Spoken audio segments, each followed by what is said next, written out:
Musicians never get to clock out. We are always sleep deprived. We always got somewhere to be. Leave work, go to class. Leave class, go to practice. Leave practice, go pick up them kids if you got them. You can't even ride in a car like a regular human being and listen to music because you're still playing your part in your head. Whole time you beating up the steering wheel too. And after all that, God forbid it's a day that you gotta go perform somewhere. But somehow you still expected to wake up the next morning functioning like a regular human being. And if you marched out in HBCU, you got drumsticks, mallets, and a mouthpiece in your backpack and a honey bun for breakfast. Whole time the professor talking, you sitting there trying to fight your damn sleep. Please explain this to me.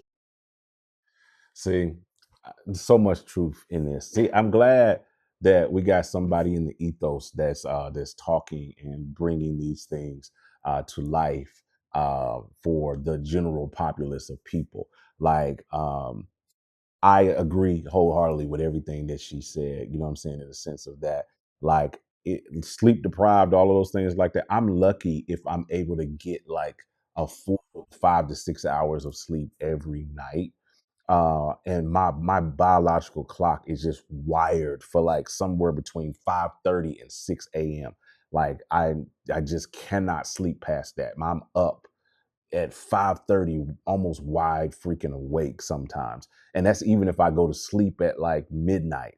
You know, in my house, I am the first one up and the last one to sleep consistently every night. Every night. I am the last one up and the first one up in the morning. Last one to sleep, first one up. Every day. That's just the way it is because of the way my brain is wired. And then because I'm the only like real musical person in the house. I mean, my kids, I got a couple of daughters that sing, but they're not musicians. I'm the only musician in the house. My wife doesn't play anything or sing or anything like that. So they really do not understand when I tell them that when we're riding in the car, that I don't want to listen to music. Like they think I'm the Grinch. They call me the Grinch when I say those things, or I'm like being a grumpy old man or whatever. I'm like, no, you don't understand. Like it's like a thing. It's you can't turn it off. Like up here, like you as a normal functioning human being, you turn on the radio in your car or press play on Spotify, Apple Music, whatever your thing is, and you just listen to the music and you just enjoy it as the purity of music. You either like it or you don't like it. You like certain genres, you like certain, you don't like certain genres. You like certain types of beats, you don't. It just works for you. It's either good or it's bad, or you don't like it. As musicians, we dissect every nuance of that thing. You're hearing the music as a whole picture. I'm hearing the bass line. I'm hearing the keys. I'm hearing the lines, the leads. I'm literally doing this while I'm playing. I'm like hearing the chord structure. I'm counting the numbers. 1, 6, yep, to the 4, and I'm already predicting what's coming next. 5. I'm already knowing the structure. Even the first time I'm hearing a song, I'm already like locking it in here. You know what I mean? And then if you're a producer, you know what I mean? That adds a whole nother layer on top of it because now you're thinking about the arrangement and you're thinking about the composition of it all. You're thinking about you're seeing the Pro Tools session in your head if you're a mix engineer. You're seeing logic in your brain. You're watching in your brain. You're listening to that song in your car on the radio, and you're literally seeing the timeline like move that way. You're hearing the click in your ear. You're hearing that in your ear. And then these normal functioning human beings have the nerve to look at you at the end of a song and say, "What did you think about it?"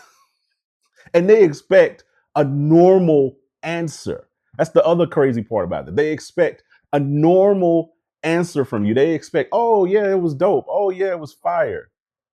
That's it. "Oh yeah, I really like that artist because X, Y, and Z." They expect a normal conversation, but what's going through your head is like, "Yo, man, my boy D-Lo smacked the crap out of the production. I bet you Frank was on the bass. Yo, I know that joint was killing. Oh man, man, such and such was at the live session. He said it was crazy. And then, John Blast mixed that joint because I can hear the snare samples and I can tell that, the difference between a Yash mix and a Blast mix. And you also listening to it and you thinking like, man, like, I know, man, that sounded like that was Cedric Thompson on the keys, man, because, the way he just played that. And then especially if you know the people that were a part of that situation or know somebody that was connected to that situation. Now you got all of these other things swirling. That's what's going on in the 3.5 minutes that song is playing on the radio.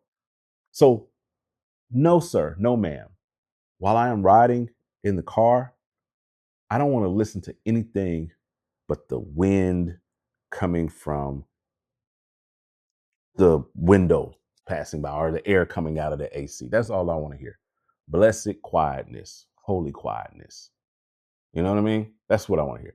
Anyway, I think this is a dope video. Y'all make sure y'all go follow her on social and check her out. She's got some really good content and she's really funny. I'll link it down below.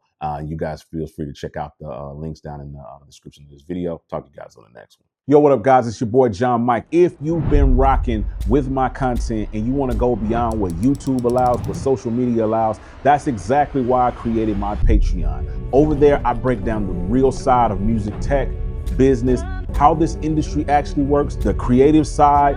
I'm talking exclusive podcasts with your favorite creators. And there's 3 ways that you can join. There's a support tier that starts at just $5 a month. That's for people who just want to support my work and get early access to the content that I create. The Creator Plus tier goes deeper into the tools, the workflows, the plugins, everything that I use to create and scale out my content. And then there's the Business Plus tier. This is where we talk strategy, monetization, ownership, all of the things that I do to make money, how I scaled a 7-figure company, how you can do it too, asking questions, all of the crazy things that you want to know about how to build a sustainable, real career in music. So if you're really ready to take this to the next level and grow your creative business this year, then please join me over there at Patreon. The link is down below. I'll talk to you guys over there. Let's get it.